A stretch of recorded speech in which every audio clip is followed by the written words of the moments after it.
reconocimiento a los arquitectos Francisco y Juan Pablo Serrano.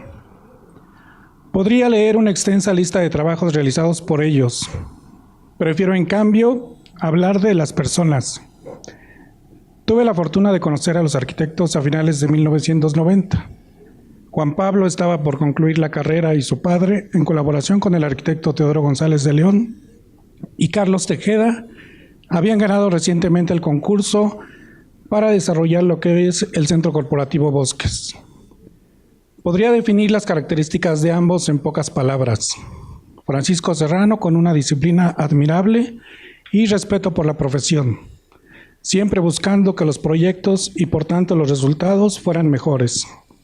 Juan Pablo, de gran trato humano, apasionado con la carrera y en ese momento por el cambio que significaba el diseño asistido por computadora. Vinieron otros importantes trabajos como el corporativo de Hewlett Packard en Santa Fe, la Embajada de México en Guatemala y en Alemania, por mencionar algunos. Ayer decía que en este congreso tenemos una destacada representación de la Universidad Iberoamericana Ciudad de México. Los arquitectos Serrano la conocen perfectamente. Francisco Serrano realizó el proyecto de su campus y ambos han sido destacados académicos en ella. Juan Pablo es egresado de la misma con mención honorífica. Debo decir también que la invitación a la UAM no la hice yo como coordinador de este evento en principio. En noviembre pasado, el arquitecto Francisco Serrano ofreció una conferencia en el Palacio de Bellas Artes y ahí un grupo de alumnos de arquitectura le preguntó cuándo venía a la UAM. Cuando me inviten, les respondió. Así que, cuando me platicaron los estudiantes, registramos su inquietud pensando en esta edición de nuestro congreso. Y pensando en la temática de México, capital mundial del diseño, consideramos que sería muy interesante conocer las visiones de ambos arquitectos, en la que cada quien tiene su espacio de trabajo, pero también proyectos en común, es decir, puntos de encuentro. Francisco Serrano es académico emérito de la Academia Nacional de Arquitectura de la Sociedad de Arquitectos Mexicanos, miembro honorario del American Institute of Architects, académico de número de la Academia de Artes, de la Academia Internacional de Arquitectura y recientemente galardonado con el Premio Bellas Artes de Arquitectura. Juan Pablo Serrano funda en 1992 en sociedad con Rafael Monjaraz, Serrano Monjaraz Arquitectos. Con su obra ha participado en exposiciones en países como México, Estados Unidos, Francia, Singapur, Italia, Argentina, Ecuador, Sri Lanka, China, Australia, Grecia y España. Por favor, les pido un fuerte aplauso para recibir a los arquitectos.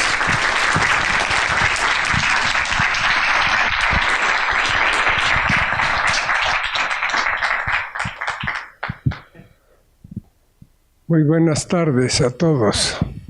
Como dije aquel día que me invitaron en Bellas Artes, es para mí un honor que nos inviten a platicar con ustedes, a compartir lo que hemos hecho.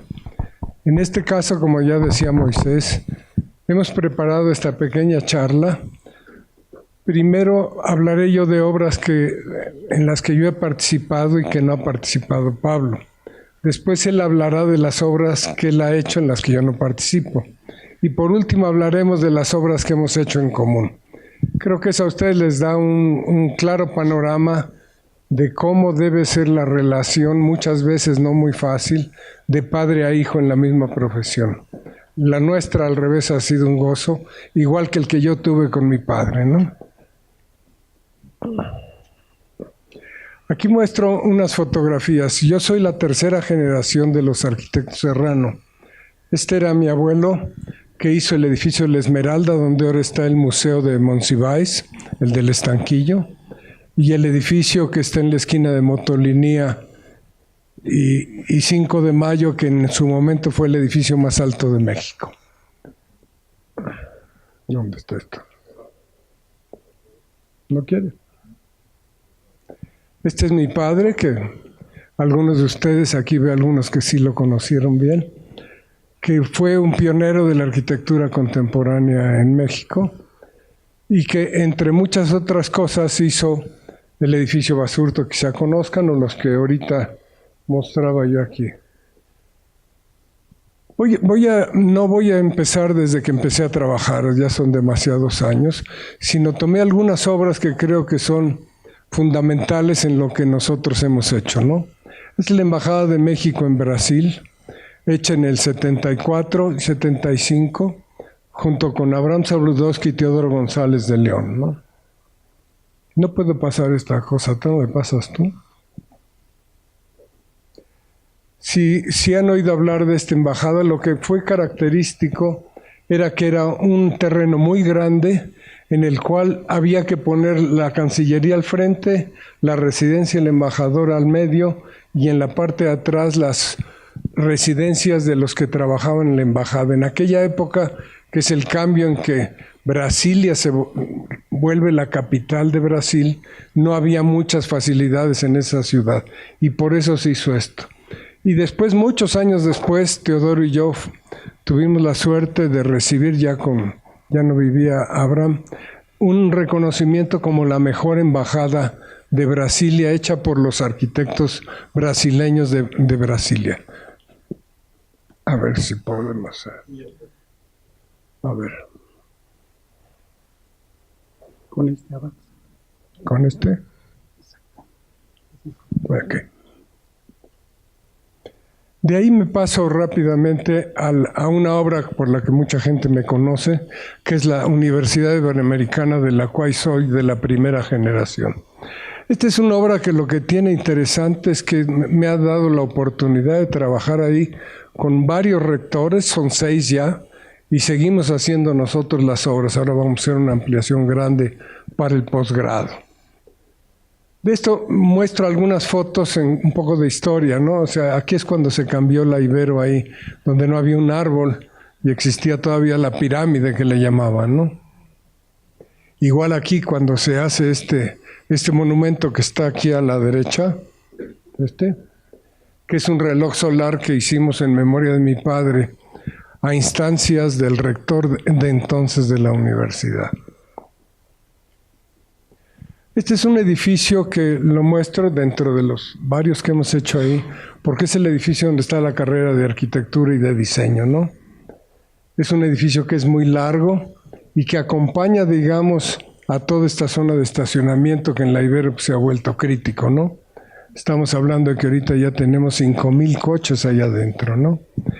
A diferencia de la primera foto que les mostré, este es el mismo espacio, vean ustedes lo que ha sido la bendición, digo yo, del espacio abierto y de los jardines, ¿no? Ahora los jardines de la Ibero son algo que la gente le interesa visitar, etcétera. Fueron diseñados originalmente por el arquitecto Eliseo Arredondo, ¿no? Esta es la biblioteca que se hizo también ya hace varios años dentro de la universidad, y lo interesante es cómo se ha logrado que cambie mucho el modo de uso de las instalaciones, como es el caso de esta zona de la biblioteca. También en la Ibero, algo que siempre fue un sueño y que hasta hace unos cuantos años, según yo como 5 o 6 años, se logró fue hacer una zona deportiva de buena calidad.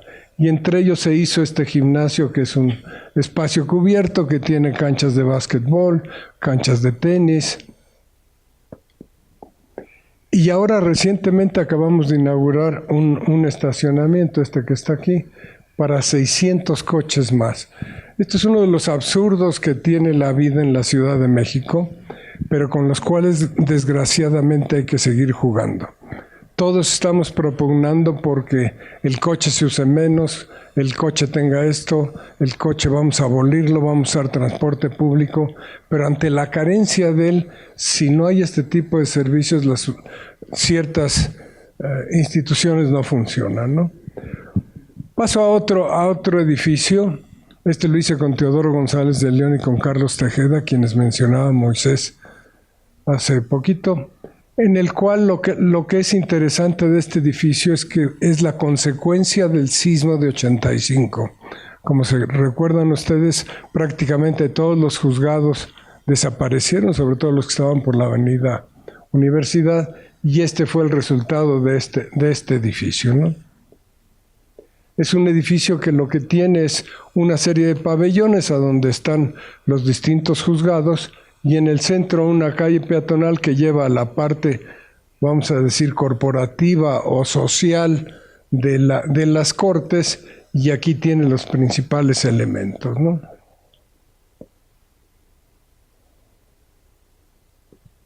Ya se volvió a echar a perder esta madre. Perdón por lo de madre, digo, pero... Bueno, aquí ven algunos detalles de este edificio. Sí, ya se echó a perder. O ya me eché a perder, a ver.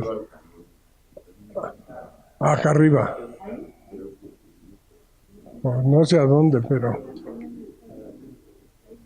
¿A dónde?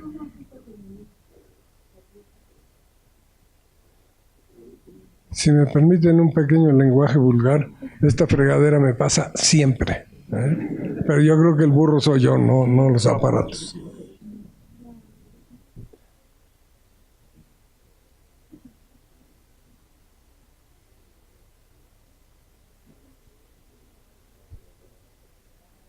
¿Ah, sí? A ver, para atrás no puede. Otra.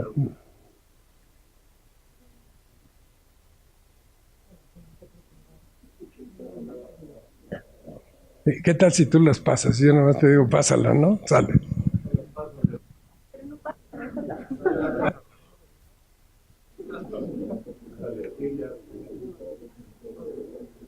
Échate un par.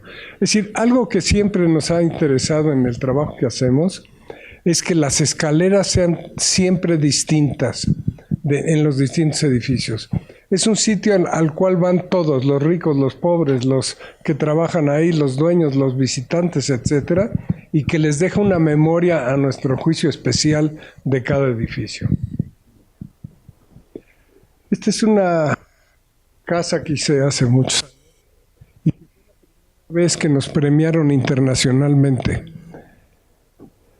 Es una casa que el chiste que tiene es que en la azotea está el jardín y la casa está hacia abajo.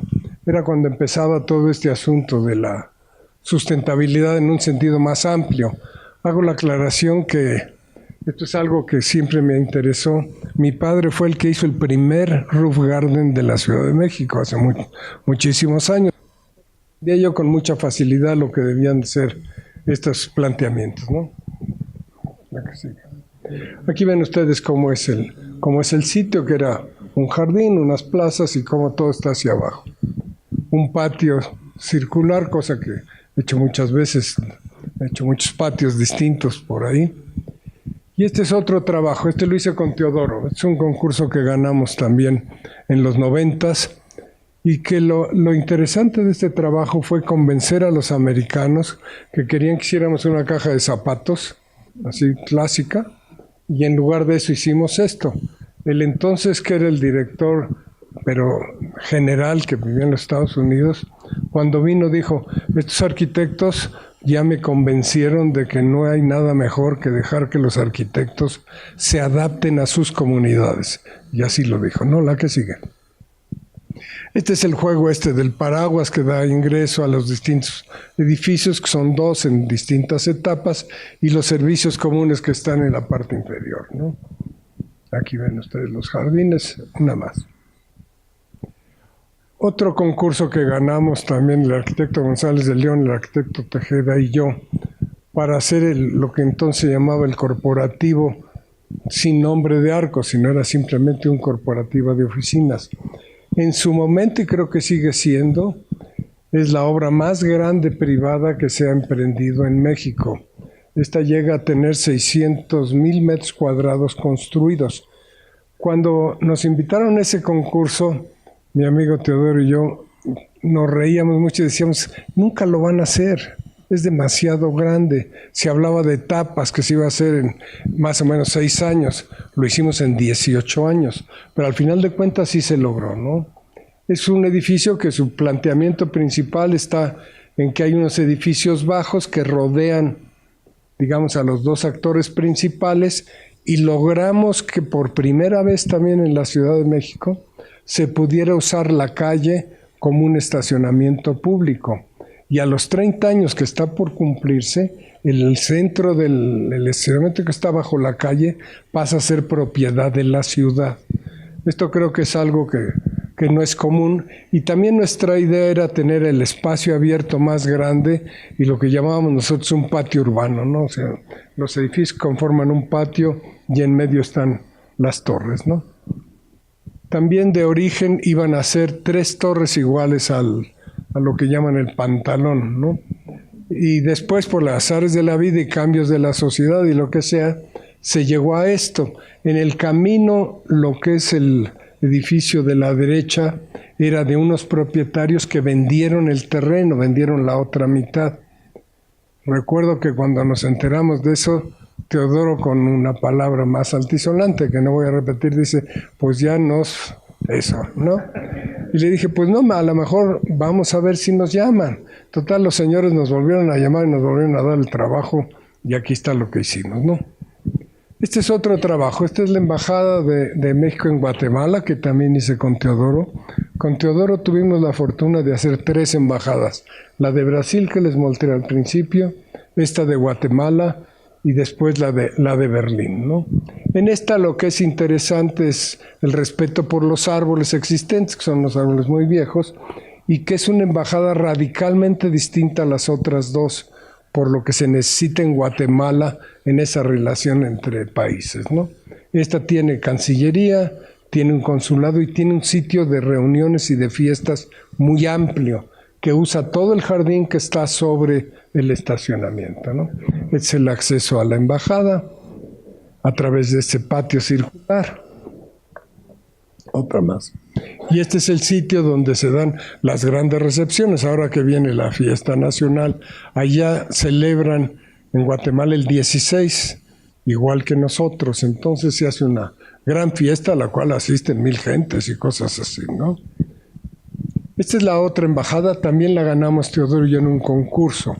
Este fue un concurso de invitación que se hizo en esas fechas, en el 97, a 10 despachos. Como nos invitaron a Teodoro y a mí, a cada quien por su lado, pero estábamos haciendo trabajos juntos, decidimos entonces hubo 9 trabajos de esto.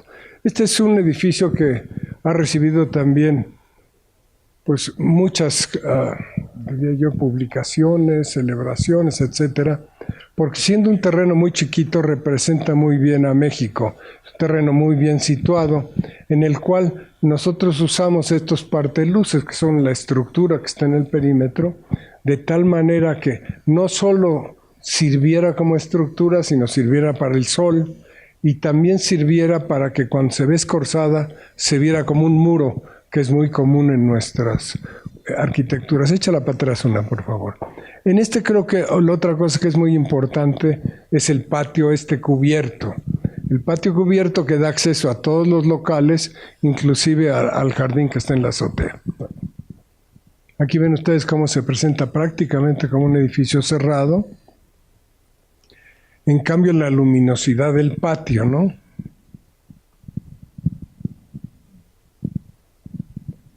El sitio donde se ingresa y lo que es la azotea, que está sobre una gran avenida.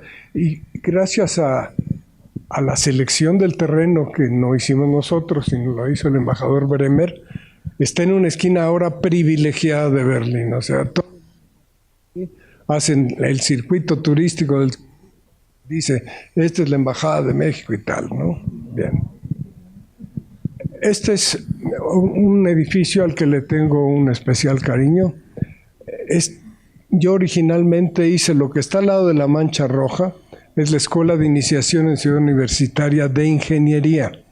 Cuando se cierra Tacuba, lo que ahora es el Palacio de Minería, se vino este edificio hacia acá y lo hice con mi padre, ¿no? Que es todo esto de aquí. Hace poco nos invitaron a hacer este edificio. Entonces lo que era interesante era cómo hacer el edificio dentro de las limitaciones que ya tiene el sitio y cómo relacionarlo con lo que habíamos hecho en el 67, ¿no? Y esto fue lo que hicimos. Este edificio se ubica así, con un gran volado aquí y un gran volado acá, para que esta plaza, este es el edificio que existía, y este también, todo esto formara esta plaza y se uniera, y aquí con este volado respetemos todo lo que es la lava de ahí. Es una estructura interesante porque solo está apoyada en los bordes y aquí, como ven ustedes, tiene 4 apoyos de los 2 lados y esta gran armadura que es la forma misma, ¿no? Aquí ven ustedes cómo se relaciona con el edificio que habíamos hecho en los 60s y igual aquí cómo se ve la relación con ese edificio y el gran volado. Lo interesante de este edificio, que se llama Ciencia de Ingeniería Avanzada, es que cada vez que hay un ejercicio se cambia la distribución del edificio. Aquí ven, por ejemplo, cómo aquí hay un experimento que se está haciendo y en la foto anterior había otro experimento, ¿no? También aquí la otra cosa pues es la ventilación natural, como en todo, y la escalera, como decía yo antes, si le echas para atrás una. Es decir, la escalera, que a pesar de ser la escalera de emergencia, que sea una señal de que esta es distinta. Bien.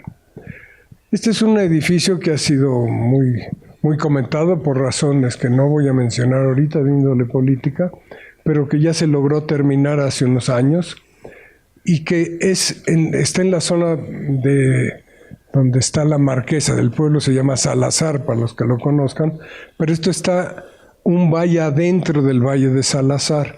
Entonces lo que hicimos fue échame una para atrás, por favor, usar solo las zonas donde no había bosque, que eran zonas de sembradío ya, y introducir ahí lo que es la prepa ya actualmente. Es una preparatoria que tiene básicamente un programa radicalmente distinto al normal, en que hay mucho más percepción de comunidad en su enseñanza y consecuentemente pues eso generó edificios muy distintos. Por ejemplo, hay este gran patio cubierto por razones del clima, que en la mañana puede estar a -2 grados y a mediodía está a 24, que es este espacio de aquí, que da a la zona deportiva que está aquí, que es parte de la enseñanza obligatoria de la prepa, y a la parte académica. Esto es lo que es ese hall, y allá atrás está la zona deportiva, que igual es una cancha cubierta que se puede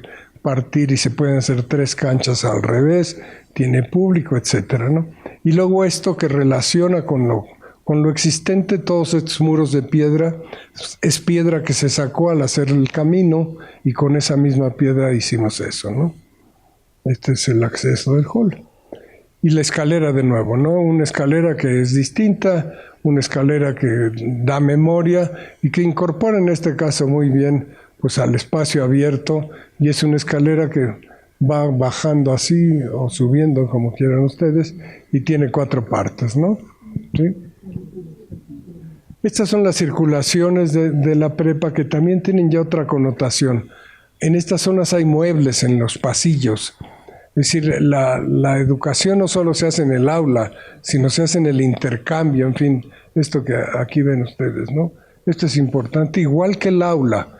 El aula ya no tiene las paletas fijas, son estas sillas que se mueven, y entre clase y clase se mueve el mobiliario. Tampoco hay, esto es una pantalla para que puedan tener todas las cosas actuales de comunicación, y que se carga y después se vuelve inalámbrica y la mueven a donde quieran.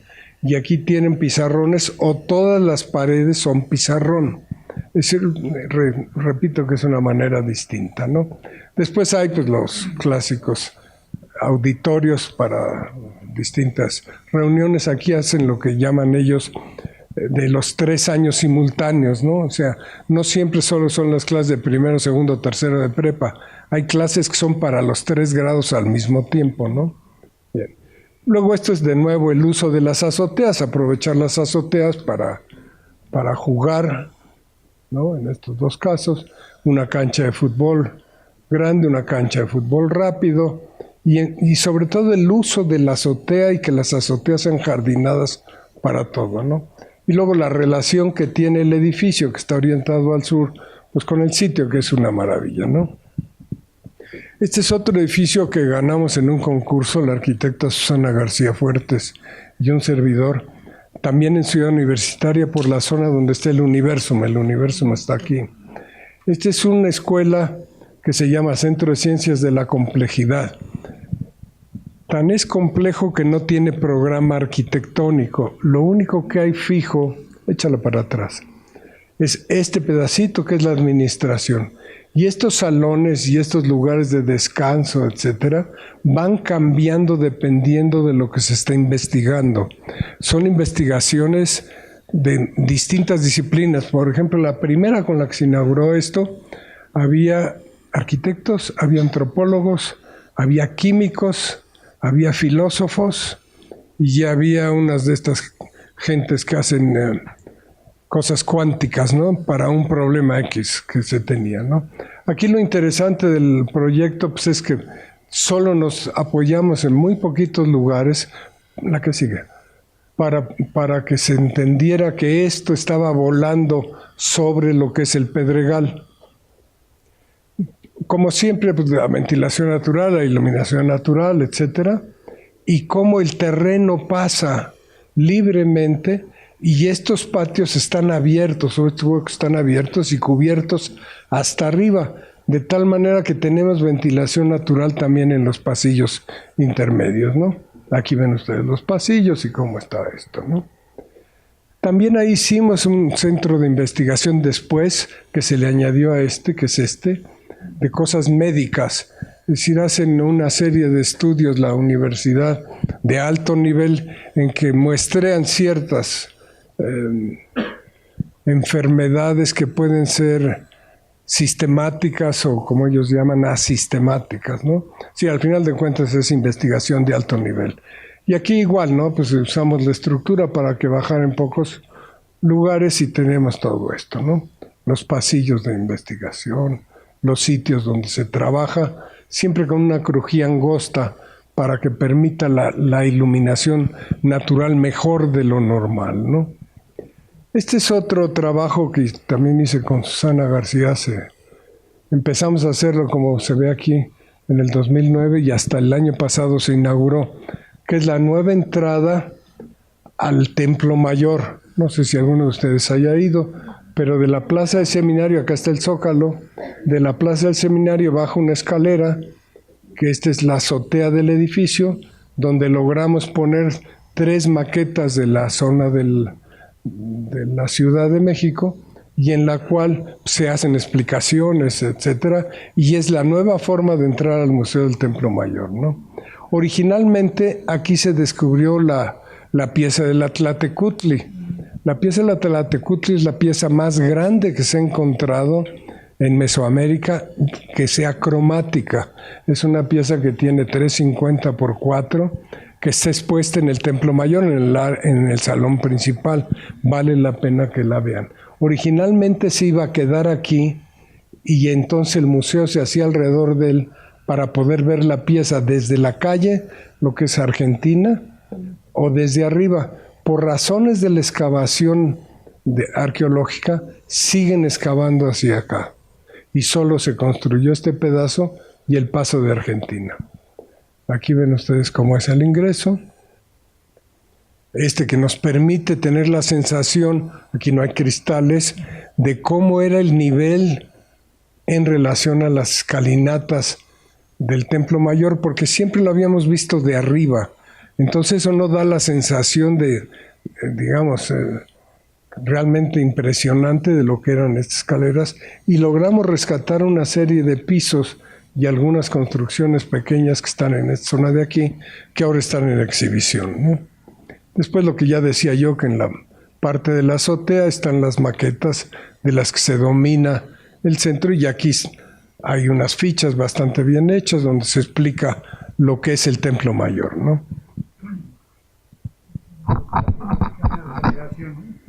Cambiamos de años, pero poquitos, ¿no? No crean que... Bueno, pues muchas gracias por la invitación, y yo me toca platicar de algunas cosas que he hecho yo de manera independiente a mi papá, y luego platicaremos de lo que hemos hecho juntos.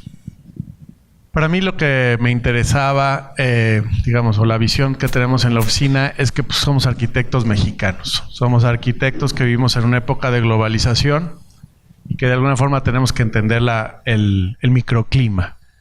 ¿Cuántos países primermundistas están dentro del trópico de Cáncer y Capricornio? Ninguno. México tiene la capacidad de ser el líder mundial de arquitectura tropical. Del otro lado están los hindús, pero de alguna forma tenemos que desarrollar la arquitectura diferente a los Estados Unidos o a los ingleses o a los nórdicos o a los alemanes. No podemos ser la arquitectura igual.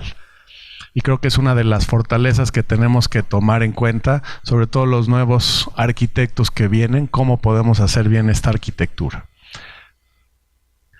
Realmente uno de los cambios más importantes en mi vida de arquitecto es el tema de la sustentabilidad. Aunque siempre le había gustado a mi abuelo, a mi papá y a mí, mi tesis era del sol, de edificios astronómicos, etcétera, pues tenemos que entender que ha sido importante desde que podemos medir las eficiencias de nuestros edificios. Del modelo 3D podemos medir luz natural, calor ganado, elementos de sombreados y podemos convertir nuestros edificios en máquinas ecológicas. De alguna forma esto siempre ha sido. En la arquitectura vernácula donde vayamos, pues se tienen los techos altos, los techos frescos, aislados, las cruces de ventilación, etcétera. Y de alguna forma la riqueza del país en cuanto a kilowatts hora por metro cuadrado, pues creo que es una de las grandes riquezas que tenemos, ¿no? Y que los arquitectos luego pintamos de rojo las azoteas, creando una isla de calor en lugar de aprovechar toda esa energía que está llegando a nuestros techos. Entonces, muchas veces pensamos que el mejor lugar es abajo de un árbol. ¿Por qué? Pues porque se acelera el viento, se va el aire más fresco hacia abajo y de alguna forma todo es un sistema de aire acondicionado natural que corre por las ramas y las hojas de los árboles. Entonces, entender a la naturaleza como un creador de microclima creo que es importante. Entonces, de alguna forma tenemos que entender que todo eso puede generar en nuestros proyectos ciertas excusas de diseño que deberían de estar casi obligadas por ley o es la manera de hacer bien la arquitectura hoy por hoy. Entonces aquí son algunos de los ejemplos que hemos hecho. Por ejemplo, el techo que yo le llamo el techo de energía. Todos los edificios de esta ciudad deberíamos de tener un techo a 20 grados inclinado al sur, que debería estar lleno de fotoceldas, colectores solares para calentar el agua. Tenemos que saber calcular mejor las chimeneas térmicas, el efecto de ventilación y lo más maravilloso es que podemos demostrarlo de forma a través de nuestro modelo energético. Cómo se transforma todos estos elementos durante las distintas épocas del año, cómo podemos diseñar las pieles de nuestros edificios para garantizarle al dueño, digamos, cuesta el edificio hacerlo 40 o 50%, pero cuesta otro 40 o 50% mantenerlo en la vida útil del edificio. Entonces, nosotros podemos argumentar ciertos elementos arquitectónicos como parteluces o cristales especiales, haciendo unas corridas financieras y demostrando que sale más barato a la larga, ¿no? Entonces, pues cada vez podemos poner N temas. Nosotros somos miembros o fundadores de Sustentabilidad para México, Green Building Council y todo este tipo de certificaciones LEED, WELL, PAS, PESES, etcétera. Y de alguna forma hay temas que siempre son constantes, que de alguna forma no me gusta que sean una bandera, pero es algo que parece mentira que muchos arquitectos no conocen o no pregonan.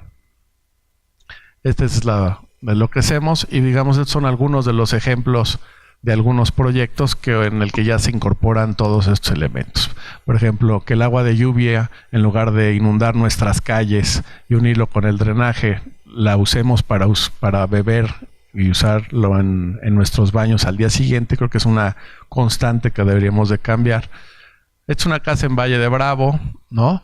Digamos que de alguna forma reacciona con los materiales del lugar, con los aislantes, con las orientaciones, reciclando la madera de los interiores y pudiendo crear espacios que pueden ser bastante interesantes para nuestros clientes, ¿no? Donde la vida en el exterior, pues la calidad de vida es importante tanto en el interior como en el exterior y nosotros siempre andamos buscando esa liga de interior-exterior con la calidad de vida que los mexicanos hemos sabido lograr, sobre todo en estos lugares que son de vacaciones, fin de semana, donde hay un desarrollo potencial a futuro en este país.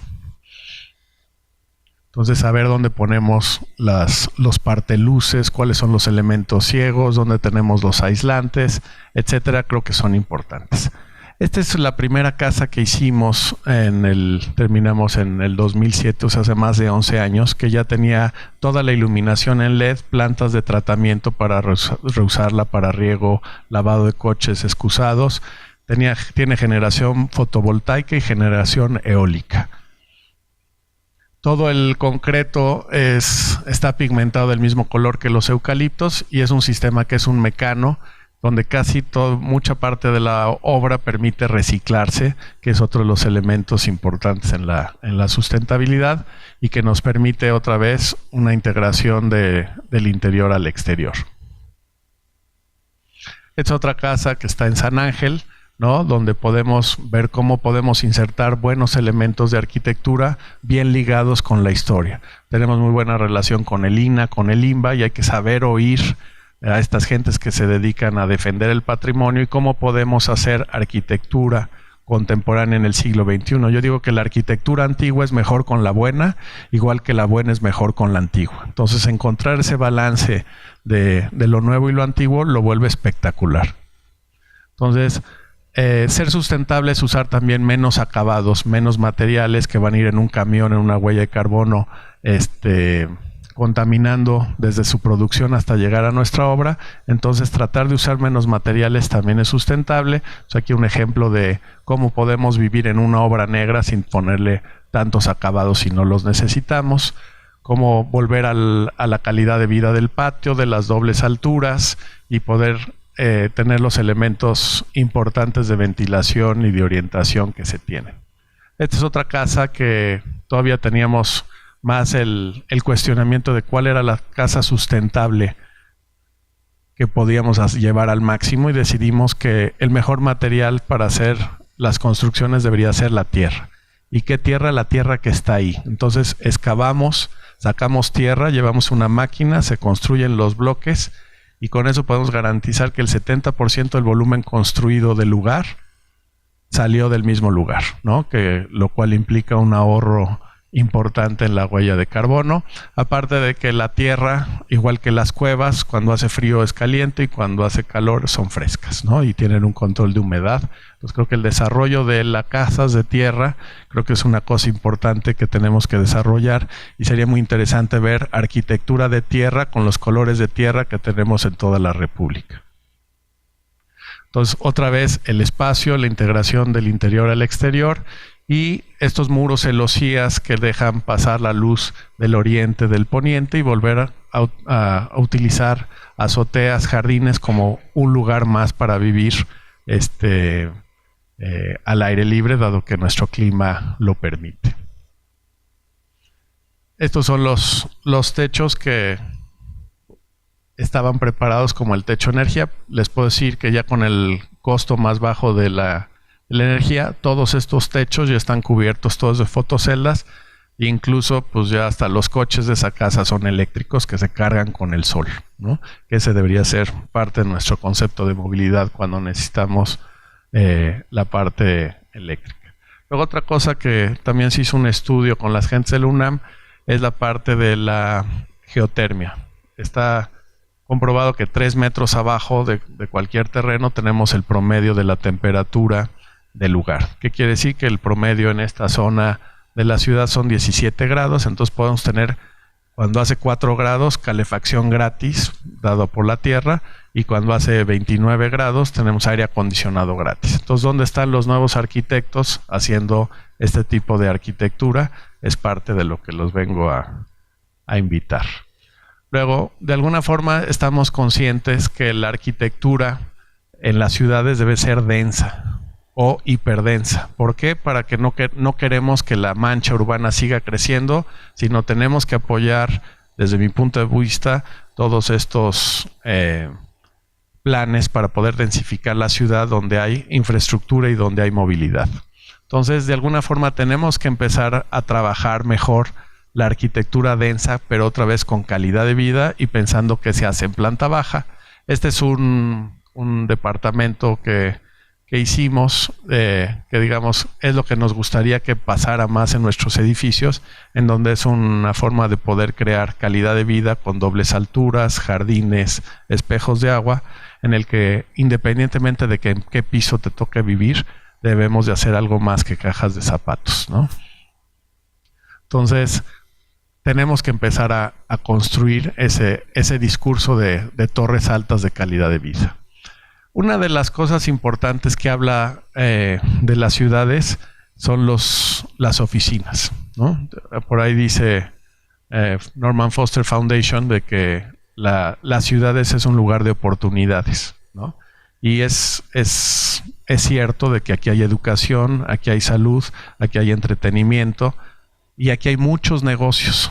Ahorita prácticamente más del 50% del Producto Interno Bruto se decide en la Ciudad de México, ¿no? Digo, ahí está el proyecto de descentralizar todas las secretarías, pero hoy por hoy tenemos que resolver la calidad de vida de las gentes que se meten en una oficina 12 horas al día, ¿no? Entonces, hemos detectado este nicho y lo hemos llevado a desarrollo. Este es un centro de entrenamiento para Deloitte, donde recibe 1,200 personas y podrían decir ustedes, pero si ya puedo trabajar con mi celular en cualquier lado, en un hotel, en el baño, en un avión o donde sea, ¿por qué necesito oficinas? Y se ha comprobado por muchos estudios que la gente necesita gente y la gente necesita tecnología. Entonces, prácticamente nuestros espacios son espacios más bien donde reúnes gente y tecnología para tratar cosas colaborativas. Entonces, digo, estas personas hacen el entrenamiento de todo el personal 2 veces por año y es donde se tienen comedores, salas de reuniones que resuelven todo el problema de las empresas en este caso en el tema fiscal, ¿sale? Esta es otra oficina que también reciclamos la antigua oficina, que creo que es otra cosa importante, reusar, reciclar, y es el primer edificio que es LEED reciclado y con certificación WELL Pass y de accesibilidad. O sea, esta debería ser el estándar de cómo la gente debería de poder trabajar en estos lugares con tecnología de punta. Y lo que me gustan de estos proyectos es que son proyectos que acaban siendo un punto de referencia a nivel mundial para todas estas empresas, ¿no? O sea, ahí se puede demostrar que lo que hacemos los arquitectos mexicanos es de primer nivel mundial. Uno tiene que salir de México para empezar a oír esa historia y nosotros no podemos salir de que todo es pésimo aquí en México y debemos de entender que si queremos podemos ser lo mejor del mundo. Por ahí decía algún amigo inglés que lo que necesitan los mexicanos es un psicólogo para que no las creamos, ¿no? Y alguien de relaciones públicas que hable bien de nosotros. Entonces ojalá que cada uno de nosotros empecemos a hablar bien de México y de las cosas que las podemos hacer bien. Y yo le aumentaría a mejores precios que en otros lados del mundo y más rápido y muchas veces con mayor calidad. Entonces, este es el tipo de oficinas que ya deja de ser una caja de privados y donde realmente la gente no tiene lugar y la privacidad se meten en estas peceras, los espacios se convierten, se abren, se cierran y pues es tecnología de punta para poder llegar, incluso con arquitectura compleja, a diseñar parte de los patrones de movimiento de las personas dentro de la ciudad. Este ejemplo es otra cosa que estamos haciendo, que ofrecemos siempre a nuestras autoridades de regenerar la ciudad. Si esta ciudad es un lugar de oportunidades, ojalá que esas oportunidades sean para todos, ¿no? Porque hay gente que tiene mucha oportunidad y hay gente que no tiene tanta. Los espacios públicos son importantes que los arquitectos los tomemos, igual que la movilidad, en serio. Entonces, este es el tema que hicimos de cómo regenerar un espacio que ha sido abandonado, que aunque fue parte original del proyecto de Polanco, pues de alguna forma ha sido modificado y está en desuso. Entonces, aquí trabajamos conjunto con el INBA ¿no? Para no tocar lo que no deberemos de tocar, pero sí ponerle otra vez la tecnología adecuada que se merece el siglo XXI y los nuevos ciudadanos de la ciudad. Lo que es muy triste es que los vecinos se han dedicado a bloquear este proyecto porque dicen que si queda bien va a haber mucha gente y no quieren tráfico, ¿no? Entonces son de esos absurdos que ojalá se pueda analizar, pero digo, finalmente los arquitectos tenemos que seguir trabajando este tipo de cosas. Ahora decía que la arquitectura pues ya no es en la Ciudad de México, digo, tenemos que encontrar que las cosas pasen en otras ciudades. Hay 40 ciudades creciendo de 250,000 habitantes a 1 millón de habitantes. Entonces, ¿dónde están los planes maestros? ¿Dónde están las oficinas, las escuelas, la infraestructura en todos estos lugares? ¿Y con qué arquitectos se está haciendo? Entonces, el trabajo pues ya no está solo en la Ciudad de México, sino hay que salir a Puebla, Querétaro, Guadalajara, Los Cabos, Riviera Maya, Acapulco, Ixtapa o donde sea. Digo, los arquitectos tenemos que acostumbrarnos a que ya el trabajo no solo es aquí, que hay grandes oportunidades y grandes responsabilidades que tendríamos para hacer arquitectura en otros lados. Entonces, estos son ejercicios urbanos que estamos haciendo en otras ciudades y que empieza a hablar de la calidad de vida que podemos tener y cómo podemos realmente diseñar de la misma forma tanto los interiores como los exteriores y de alguna forma buscar los mejores equipos nacionales e internacionales para hacer las cosas en México para los mexicanos, ¿no? Es otro que está en Puebla, que también estamos trabajando. Y desgraciadamente la falta de planeación de las ciudades nos lleva a que tenemos que trabajar la planeación de las ciudades con los privados. Pero de alguna forma el chiste es llegar a la calidad de vida de la gente. Otra vez, los metros cuadrados por persona y poder llegar a lugares donde realmente se disfrute caminar y se disfrute estar al aire libre, ¿no?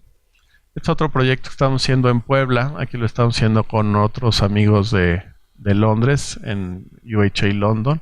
Y creo que es otro de los temas que están pasando en todos los despachos, usos mixtos. Ya la gente no quiere trabajar en un lado, estudiar en otro y vivir en otro. Todos queremos tener vivienda, que sería estas torres de aquí, tener servicios y entretenimiento como gimnasio, centro comercial.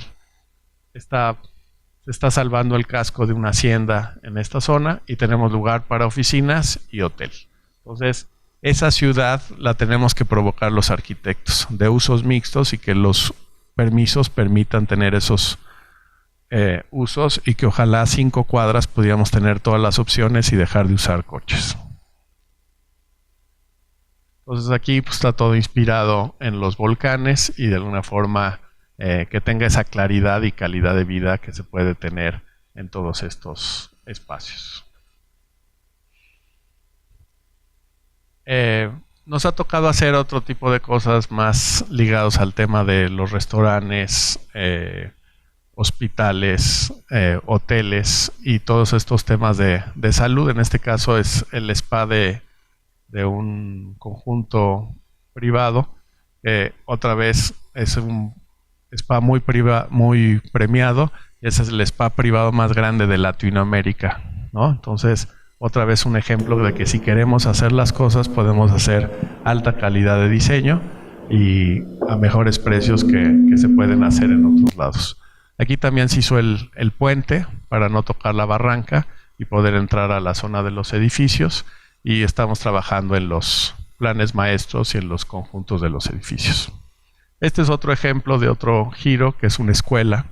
Es una escuela que en la Ciudad de México pues ya no pueden ser ciudades, escuelas de tantos terrenos. Es un terreno que tiene 1000 metros y es una escuela de 8 pisos de alto, ¿no?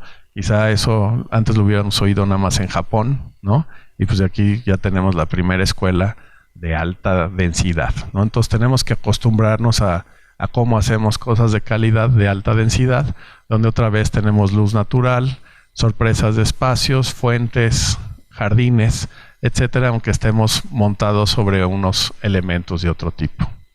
Para las escuelas, les decía, pues no solo tienen que estar en la Ciudad de México, esta está en Tabasco, donde el día que fui, la temperatura de mi coche, yo llevaba mi pistola térmica, estaba a 70 grados centígrados, ¿no? Entonces no podemos, y si yo me movía abajo de un árbol, llegábamos a 40 grados. Entonces todo el principio de este edificio es meterlo en una cúpula de metal perforada que simula las hojas de los árboles, donde pasa el viento, y todo con esto se bajaron, o sea, se ganó calidad de vida y se ganó ahorro de energía. Ahora, también está comprobado de que, y esa es una triste noticia, que hay unos estudios de muchas universidades, pero a 26 grados el cerebro humano empieza a decaer, ¿no? Entonces a 27 es peor, a 28, a 29, 30.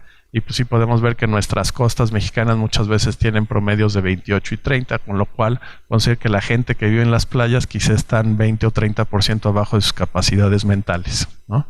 Entonces, desgraciadamente, nosotros tenemos la oportunidad y la capacidad de crear sombras. O sea, si estos gentes los metes con un ventilador abajo de una palapa, es mucho mejor que en un lugar con lámina metálica, canalada, etcétera. Entonces, ¿qué estamos haciendo los arquitectos para poder tener condiciones para la educación, para el trabajo o para la calidad de vida de todas estas gentes en todos estos lugares? Entonces, tenemos que crear esa arquitectura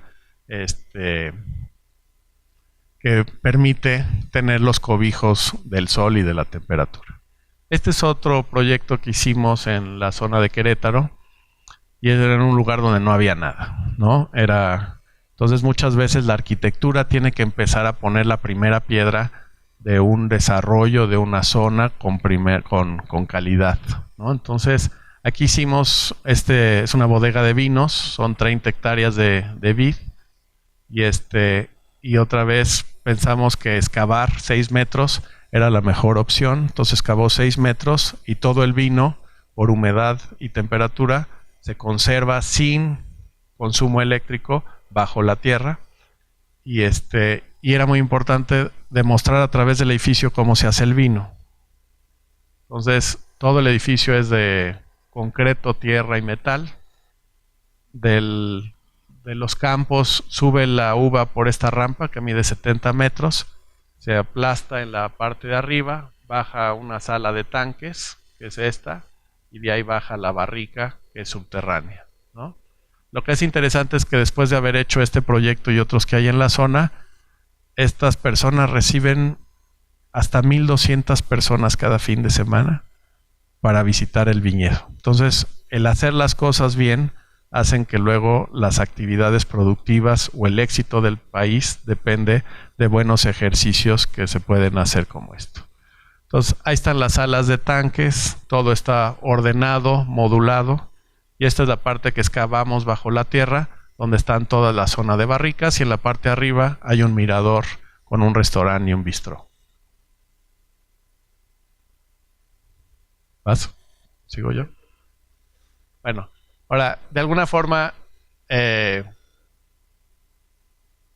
trabajamos juntos por proyectos, y creo que eso es muy interesante porque se suma ciertas inquietudes que yo tengo de la ciudad, de la movilidad, de la sustentabilidad, a la experiencia de mi papá o de la arquitecta Susana García, que es una generación prácticamente intermedia. Entonces, tener más ojos de otros tipos creo que es interesante, igual que como hemos hecho cosas con gentes de otros países que nos dan otras perspectivas, lo podemos hacer a nivel despacho, aunque sea bajo otro techo, para estos proyectos. Que añadiría yo, no sé si esto sirve, sí. Yo añadiría algo que siempre he dicho, y que es que 4 o 6 ojos ven más que 2. La historia de mi práctica profesional casi siempre, por no decir que solo en las excepciones hago obra solo, siempre la he hecho con gente mayor que yo, de mi edad y menor que yo. Ahora ya se me acabaron los mayores que yo. Entonces nada más quedo yo de mayor. Después en este caso está Susana, que es intermedia, y Pablo, que es más joven. Pero esta visión, buscando que lo importante es la obra y no quién dijo qué y cómo, eso es lo que nos ha permitido hacer algunas obras como las que voy a mostrar, o vamos a mostrar. Esto está en Santa Fe, eran 2 edificios de distintos dueños y nos pidió Banamex que lo volviéramos un todo donde estaba lo corporativo y se hizo ese espacio central que estamos viendo, ¿no?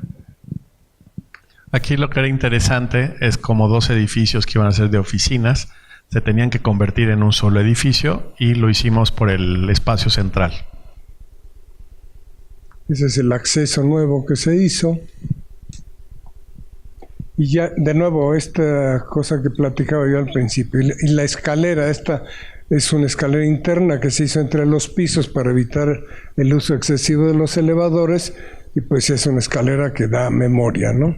Ahorita pues ya sabemos que cada escalón es media caloría, pero de alguna forma tenemos que crear los espacios arquitectónicamente ricos para que la gente no utilice la energía del elevador y que se preocupe de la movilidad. Sabemos ahora también que estar sentado es lo peor y que tenemos que dar 250 pasos por hora, el reloj nos avisa, o llegar a los 10,000 pasos como ideal, ¿no? Este es un auditorio que lo interesante se hace muchos años después en ese mismo lugar. Y lo interesante es que todo este edificio está volado del edificio existente. O sea, no se podía ya meter máquinas a cimentar, ni podíamos hacer cimientos entre este edificio y el vecino. Y este fue el edificio que se hizo, ¿no? Lo interesante es cómo tecnológicamente se pegó como si fuera un mosquito, digamos, al edificio y permitió realizarlo, ¿no? Este es otro edificio que también tiene una historia especial. Un cliente que nos busca de Acapulco, pero para hacer oficinas. Digo, en Acapulco como que no lo relacionamos con oficinas. Y entonces tuvimos la oportunidad de hacer este edificio que también ha corrido con mucha suerte, ha sido muy premiado en México y en el extranjero. Y que su cualidad, hablando de lo que decía Pablo, tiene todo ese mundo de lo sustentable.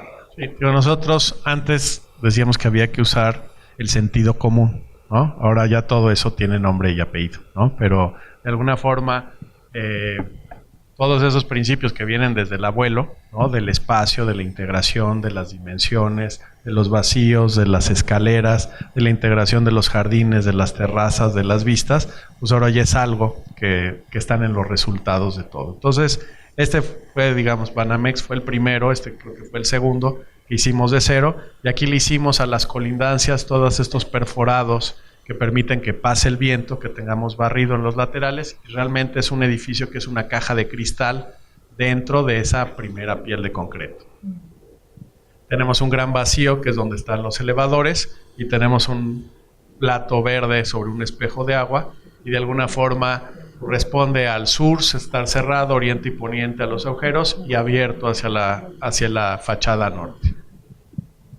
Yo creo que una cosa que es importante, este cliente que resultó ser un cliente espléndido, que no teníamos el gusto de conocer, como siempre he dicho que los clientes son nuestros cómplices. Sin un buen cliente no se puede hacer arquitectura. Y casi nunca reconocemos a los clientes, siempre decimos que estorban. Y yo creo que no es cierto.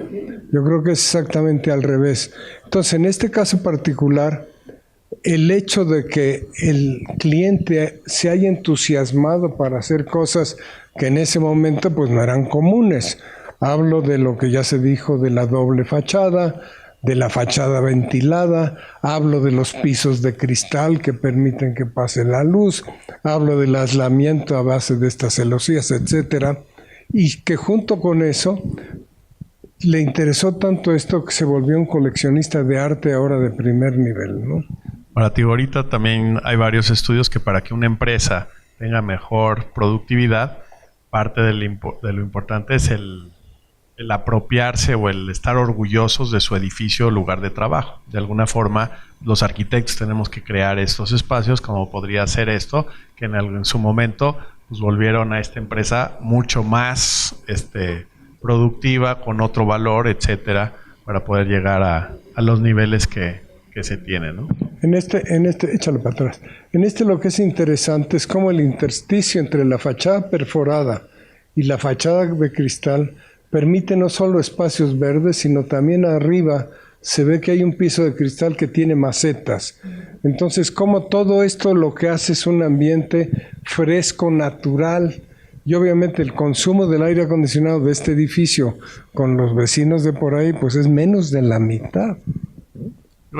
Ese edificio nos dio mucho para cuando nos invitaron al concurso de la Terminal 2 del aeropuerto, y de alguna forma también todas las perforaciones, todo el diseño de fachadas responden a la luz y responden a cómo de las actividades que se van a tener allá adentro. Hay que decir que este concurso fue un concurso nacional abierto, en el cual primero hubo una convocatoria a la que se inscribieron más de 1,000 arquitectos.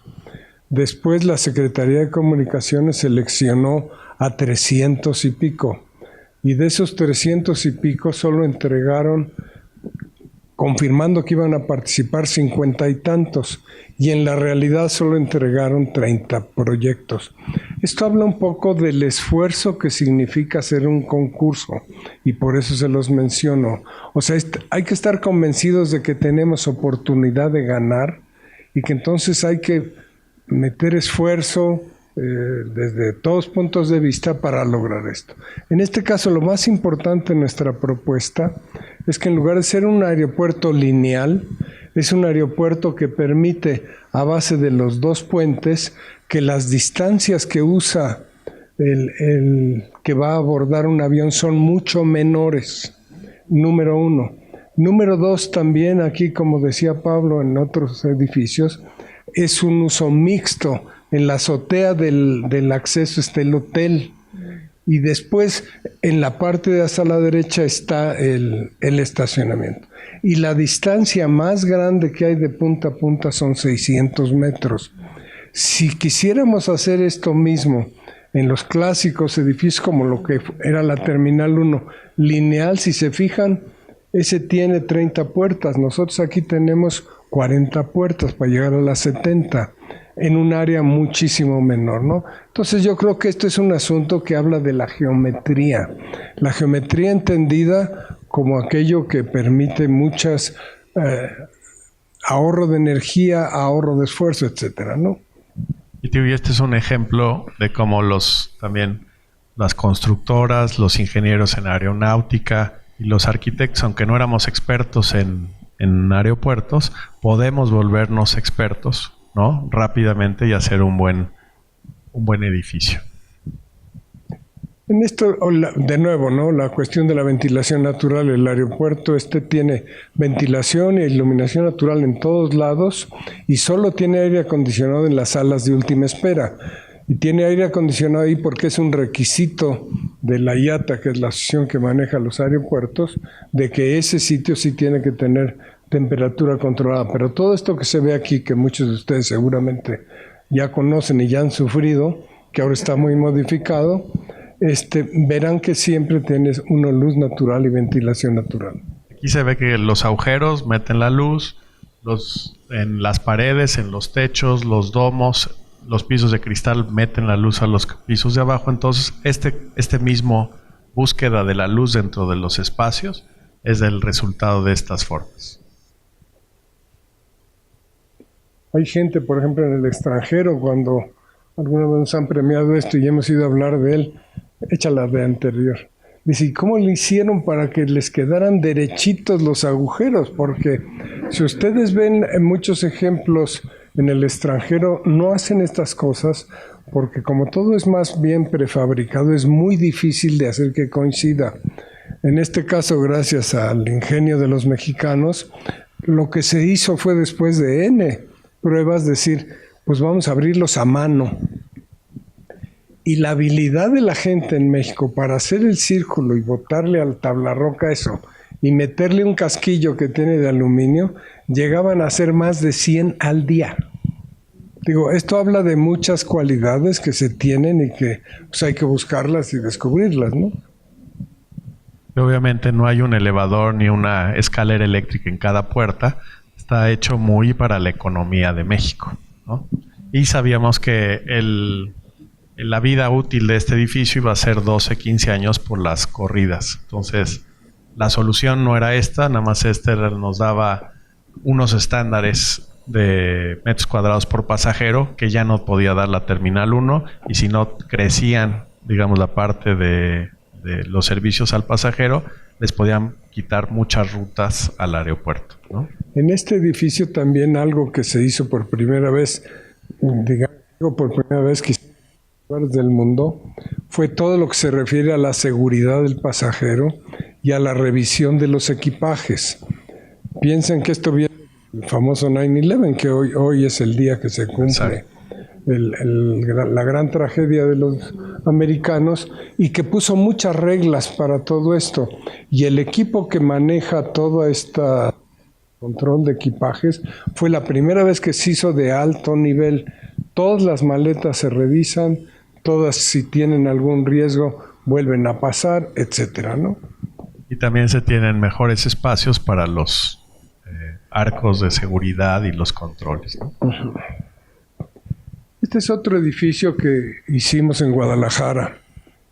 Un edificio que tenía un terreno pequeño, querían que se hicieran muchas cosas, y de hecho se querían 4 departamentos por planta, pero muy grandes, y no daba para los espacios abiertos que queríamos. Entonces, a pesar de que se ve mucho verde, donde hay una cancha, etcétera, decidimos usar la azotea que une los dos cuerpos como una alberca y un sitio de reunión, ¿no? Con un par de gimnasios en las puntas, ¿no? Y aquí lo ven, ¿no? Algo que yo creo que también es importante es que siempre pensamos que lo que hacemos es un testimonio del tiempo en el que lo hacemos. O sea, no es lo mismo lo que yo hacía cuando empecé a trabajar en los 60 que lo que hacíamos aquí o lo que hacemos ahora actualmente, ¿no? Este es otro edificio que está en la Ciudad de México, en Santa Fe, que lo interesante que tiene es que tiene una planta que es muy compleja y que es un cilindro. Cuando todos los edificios tienden a ser de otra manera, nosotros aquí propusimos un cilindro que está vacío en el centro, y que en el centro están las circulaciones y todos los departamentos están en el borde, y el centro permite la ventilación natural también de los departamentos. Entonces eso lo que le da pues es una particularidad distinta, ¿no? Aquí se ve cómo se ve ya actualmente y cómo tiene estos huecos cada determinado momento en el que hay espacios comunes, ¿no? Del edificio. El hall por dentro. El vacío de 39 niveles, ¿no? Y yo digo siempre que, y esto lo decimos Pablo y yo mucho, esto es una herencia muy clara de mi padre y del edificio Basurto, aunque no se diga así de fácil, ¿no?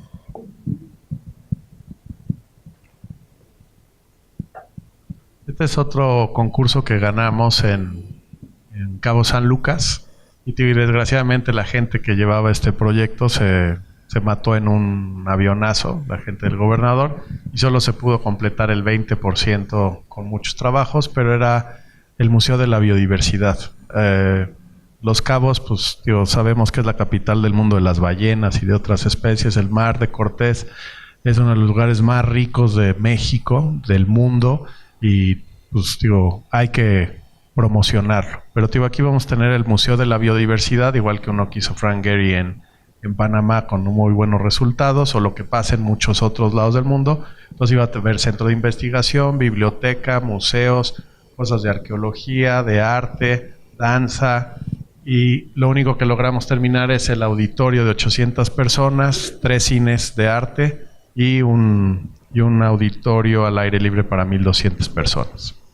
Entonces, este es el proyecto como iba a ser completo, y lo único que se completó fue esta, que es una primera piedra. Es el primer proyecto que hicimos en 3D completo, y viene de la geología de las montañas de alrededor, y lo hicimos de granito igual que el material de las montañas, ¿no? Entonces quisimos buscar que las cajas de los tratos, que tienden a ser a unos cubos muy altos y muy cuadrados, poder jugar con esta primera piel, que es un aislante. Con también nos dieron un premio en Londres de sustentabilidad, y otro aquí en México, por el aislamiento que tiene esta piel de granito al interior. creamos pasajes para que la ciudad pase por medio del edificio y se integre la parte de la marina a la ciudad. Y este es el auditorio donde yo puedo ver una película viendo al mar. Aquí Pablo decía, y yo refuerzo, que tenemos la oportunidad también de hacer trabajos con otros arquitectos del mundo. Vamos a mostrar 2 proyectos que hemos hecho en la Ciudad de México con arquitectos de estos que son muy conocidos. Este es un proyecto que hicimos junto con el despacho de Foster para hacer este edificio que era el concurso para la Torre Vancomer, que no ganamos. Un edificio en el cual los 3 núcleos principales son la estructura y todo lo demás estaba simplemente como, digamos, como colgado, con un gran patio al centro que tenía los 59 pisos que tenía de altura este edificio y un hueco aquí abajo al sur para permitir la ventilación natural del total de las oficinas. Pásale, ¿no? Aquí se ve en corte cómo hay un lado que tiene todas las oficinas y cómo el otro es el que está abierto con las partes, digamos, que van a permitir que entrara el aire y después se ventilara todo a través de eso. Y cómo está el estacionamiento, siempre en la parte posterior o inferior y nunca sobre Reforma, ¿no? Y aquí se ve este remate del edificio que permitía que rebotara algo de luz y poder meter todavía más luz natural al centro. Este es el render de lo que se tenía, que también queríamos que la fachada tuviera algo tridimensional, inspirado en la X de México, y lo que era interesante es que los cristales que daban hacia abajo reflejaban la ciudad o el bosque de Chapultepec. Este es el hueco central que quedaba coronado con la forma hasta allá arriba. Y como realmente y que también espacio, se podía ir cerrando en ciertos pisos si querían separar, digamos, de financiamiento respecto al control de edificios, pudieran hacerlo, y si no tuvieran una escalera, que aquí no es a donde se muestra, que fuera ligando, como le explicábamos de Banamex, los distintos pisos para no usar los elevadores, ¿no? Entonces creo que en los edificios de oficinas también tenemos que hablar de la calidad de luz que tenemos en la Ciudad de México y de todo lo que podemos hacer en el tema bioclimático. Este es otro concurso que ganamos de otro desarrollo, que prácticamente es un pedazo de ciudad. Son 500 familias y 1,200 departamentos, ¿no? En un terreno bastante grande, en donde se recuperaron 3 cañadas, ¿no? Que de alguna forma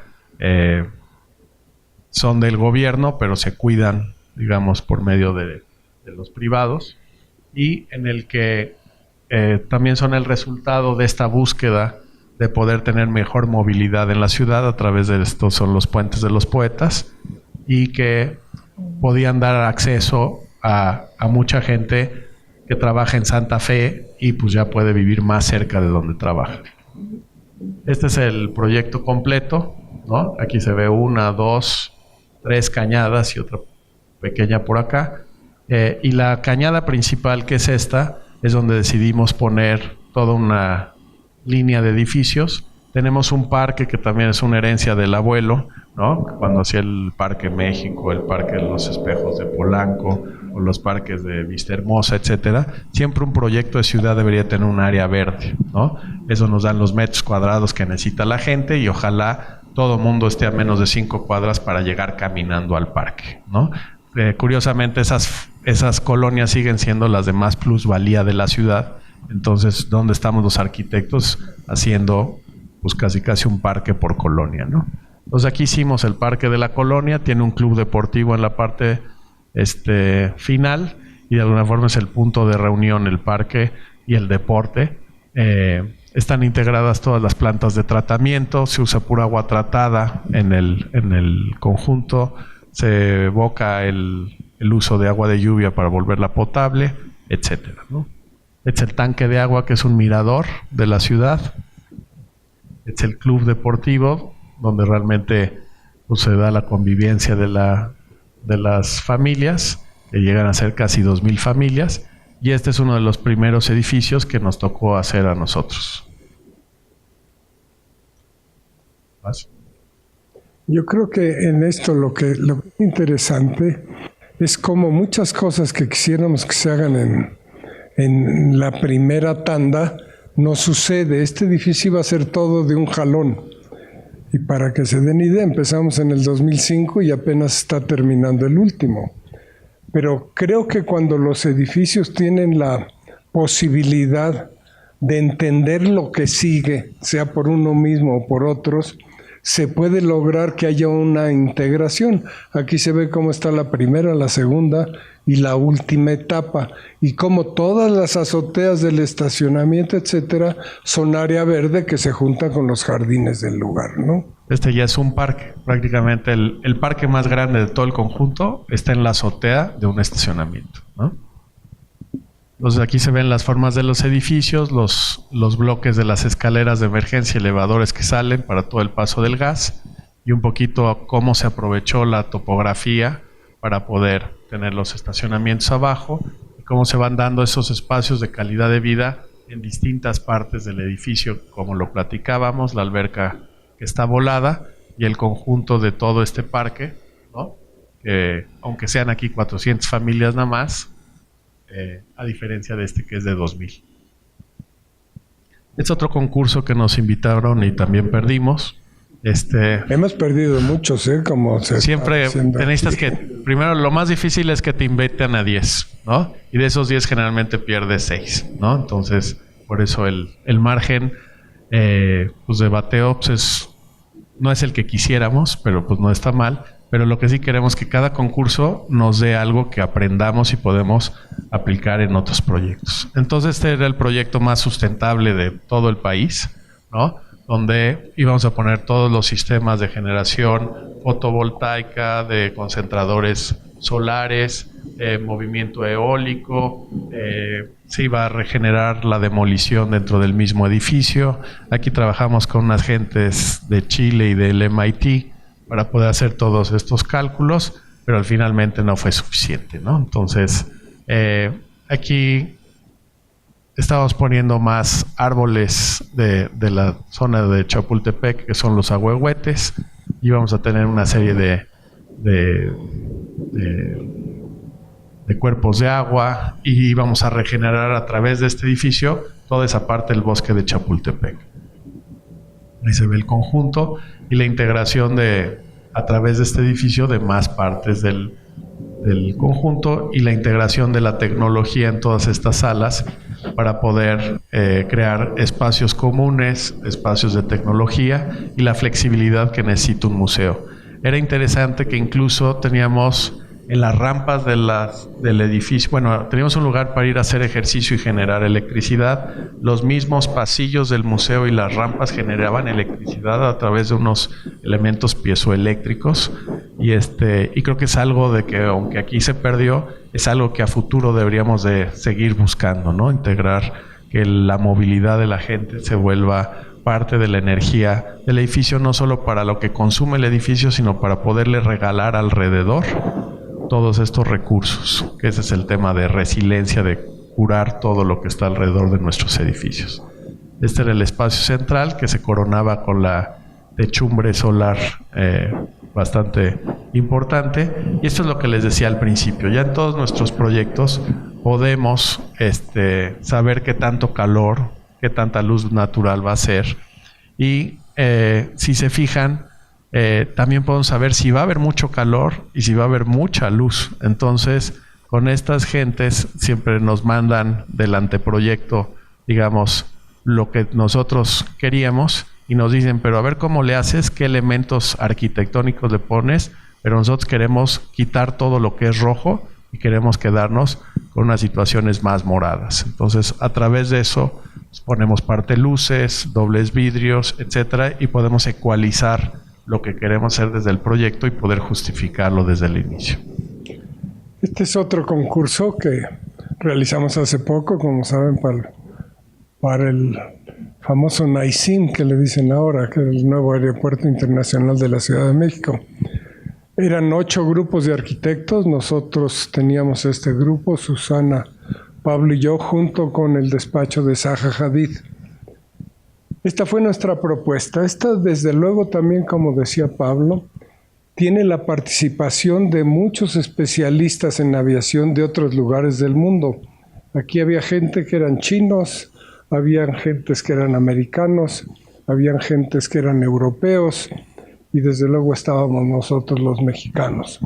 Y la idea nuestra fue encontrar una forma, igual que lo habíamos hecho en la Terminal 2, que a base de los 2 espolones en lugar del edificio lineal diera más eficacia.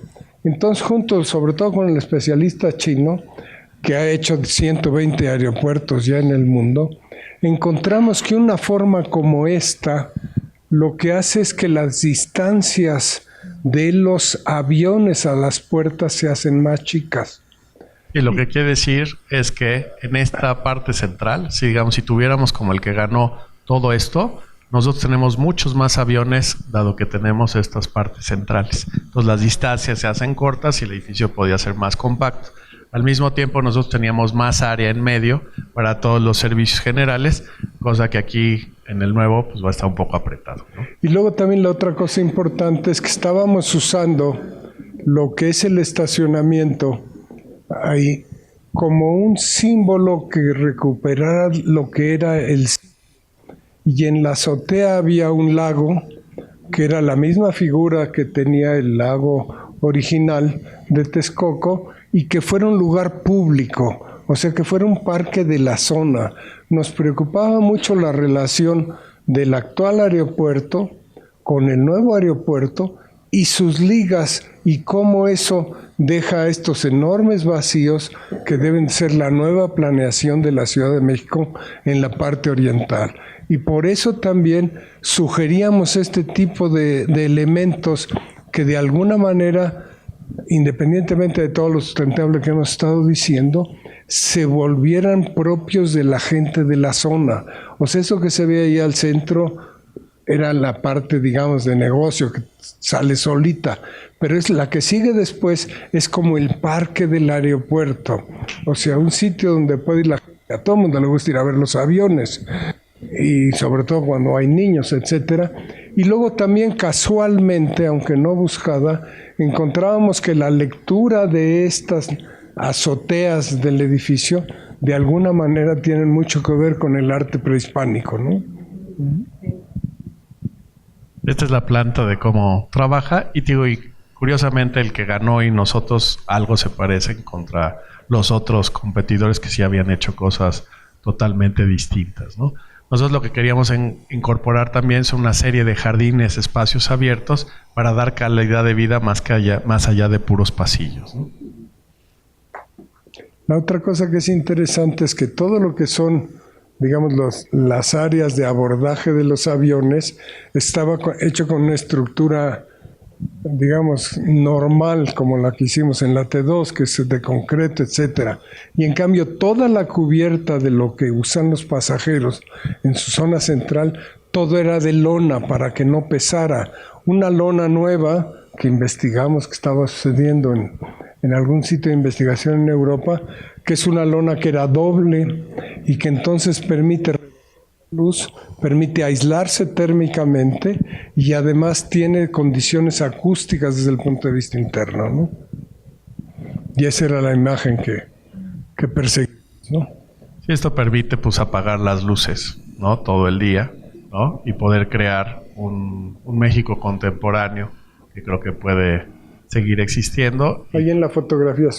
Y con todos los jardines y todos estos espacios y la calidad de luz, que creo que podría ser bastante interesante, y cómo el mismo techo translúcido creaba una imagen pública desde los aviones, ¿no? Este es otro edificio que después de muchos años se está terminando, Marina Nacional, después de 2 o 3 cambios de dueños. Y lo que estamos haciendo es otra vez un ejercicio de alta densidad. Aquí son departamentos de 60 a 90 metros, en el que prácticamente es poder poner más gente en las mejores zonas de la ciudad y tener calidad de vida a través de sus albercas, sus gimnasios y de serie de cosas que hemos enseñado. Es otro edificio de oficinas que estamos también muy preocupados con el mismo tema de tratar de hacer los edificios aislados, ¿no? Como dicen, desconectados. Y va a ser, estamos ya haciendo un edificio y este sería el segundo, en el que toda la fachada sur del edificio es la generadora de la electricidad del edificio. Entonces, esa es parte de estos espacios que se vuelven medio escultóricos y de todo esta búsqueda de hacer edificios aislados del calor y que ese calor lo transformemos en la energía del edificio. Este es un concurso también perdido, faltaba más, pero que lo que habla es de la posibilidad que hay de densificar muchas zonas de la ciudad con formas que sean radicalmente distintas. Aquí nosotros lo que estábamos haciendo son departamentos que, digamos, el porcentaje mayor son departamentos de esquina. Con eso tenemos la garantía de tener prácticamente en cada departamento 3 fachadas, una al sur, una al norte y una ya sea al oriente o al poniente. Esto obviamente para el uso del edificio, más los huecos que se generan por hacer esto para espacios públicos y de convivencia, creemos que es un camino que tarde o temprano se va a seguir, ¿no? Yo, de alguna forma, ya no es difícil oír de un edificio de 40 pisos, de 50 pisos, de 60 pisos. Toda la gente se escandaliza. Oye, ¿cómo van a hacer esos edificios? Si están bien hechos, es mucho mejor eso a que esos mismos 40 pisos sigan creciendo alrededor de la ciudad y que nos cueste mucho más la movilidad y la calidad de las personas que se desplazan para poder llegar a los lugares de trabajo, ¿no? Entonces, el poder crear otra vez jardines, parques, la relación con los vecinos y poder crear estos elementos escultóricos, ¿no? Que puedan hablar de este México del futuro, ¿no? Creo que es el parte del reto que quisimos ver y poder integrar los mejores despachos de ingeniería a nivel mundo para poder hacer este edificio de 60 niveles de alto.